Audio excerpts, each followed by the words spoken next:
In today's breaking story, Kristi Noem instantly bombed an ABC interview, and it was all over this question. That's right.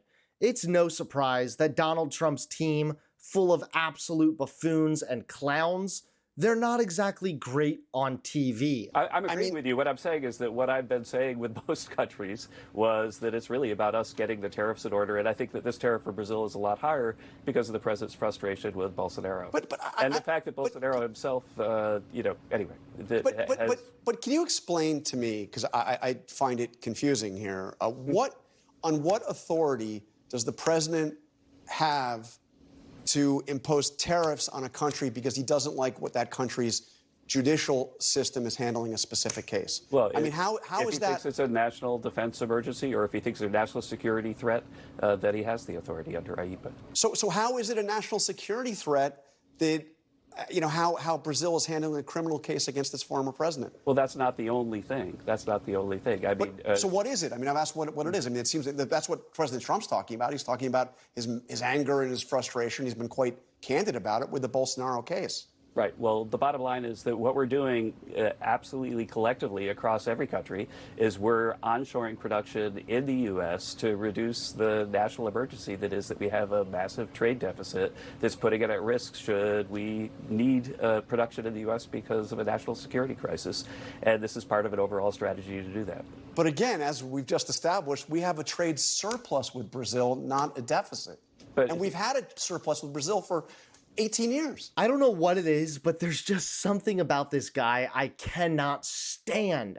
I absolutely hate his smug little smile as he's up here just lying on national television. At this point, the only time Trump or his administration even look good on TV is when the interview is obviously biased in their favor. For example, Trump recently did an interview with his own daughter. And even for Fox News, it was embarrassing. You're talking about people not remembering. I don't think anyone will ever forget President Donald J. Trump. But when history looks back on this time in our country, when history looks back on you, how would you like to be remembered? A good person, but a person that saved our country. I really believed our country was going down for the fall. I don't know if it ever could have come back. It was very close to the edge. And I really would like to be known as the man that saved our country. Well, I think you've started off on the right track there. So far. Well, yeah, this is no longer Fox News. This is just like sucking up to Trump hour. It's just embarrassing. But honestly, nothing is as bad as the moment you've been waiting for. That's right, Kristi Noem just instantly bombed an interview, and it was all over this question. Take a look at this. Kid who's running the state's response, and every one of them will tell you that they got everything that they needed when they asked for it immediately, and that they've never seen a federal government respond in support of a state's management of a disaster situation like this. So those claims, I don't know who's making them out of FEMA. And because FEMA has been incredibly responsive, we've had over 700 different employees engaged right in Texas, and as soon as that disaster request was put in, forwarded to the White House and approved within hours. Well, when was the request put in, and when did you approve it? And is this accurate that there's this $100,000 sign-off that you have to do? The $100,000 sign-off is for every contract that goes through the Department of Homeland Security. So you did implement that's that an policy. It's an accountability on contracts that go forward, but there was no break in contracts. Those contracts were approved as soon as they were in front of me, and FEMA knew they were fully to deploy the instant that the local officials asked for the request. When did you get the request for these search and rescue teams and other resources? They were immediately responded. What yes, day? And though? everyone Because will tell you. According to reports, they didn't arrive until. until The governor will say, well, this is what I think is really unfortunate, is that we have a situation where so many individuals are playing politics with what happened to Texas.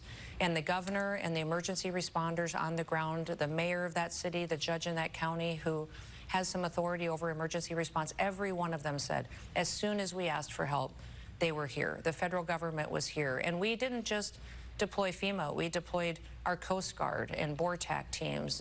Border Patrol was amazing. Every single agency that we had was there helping as many individuals as we possibly could. And that's what I think is remarkable. It's a very different response, I think, from the federal government we've ever seen in a disaster like this, because we had so many different agencies immediately respond, and that's the way that it should be. I do want to talk big picture in just a moment, but the New York Times is reporting that thousands of calls from flood victims to FEMA call centers went unanswered in the middle of this ongoing disaster because you didn't renew contracts to keep call center staff in place until nearly 1 week after the floods. Why did it take so long to extend those contracts? It's just false. Those contracts were in place. Nobody, it didn't take 5 days? No employees were off of work. Every one of them was answering calls. So false reporting, fake news, and it's discouraging. It's discouraging that during this time when we have such a loss of life and so many people's lives have turned upside down, that people are playing politics with this because the response time was immediate. And if you talk to anyone in Texas that was there, that was a part of this operation, they would say the federal government and President Trump immediately responded. Just to be very clear, on July 7th, 15.9% of calls were answered. I mean, does that concern you that only 15% of calls were answered? These are people in a desperate state. FEMA, often the first call that they make, only 15% were answered on July 7th, several days after the floods. These contracts were in place and those people were in those call centers and they were picking up the phone and answering these calls from these individuals. So that report needs to be validified. I'm not certain it's accurate, and I'm not sure where it came from. And the individuals who are giving you information out of FEMA, I'd love to have them put their names behind it, because the anonymous attacks to politicize the situation. Yeah, Kristi Noem, I really hate to break it to you, but claiming everything that you don't like is fake news, it's not convincing. It's literally not convincing anybody. It just makes you look like a desperate gaslighter. We should just ignore the reports. Oh, you actually did have the contractors? They just went to a different school? All in all, this is absolutely embarrassing. But what exactly can you expect when you're talking about Donald Trump and his team of clowns?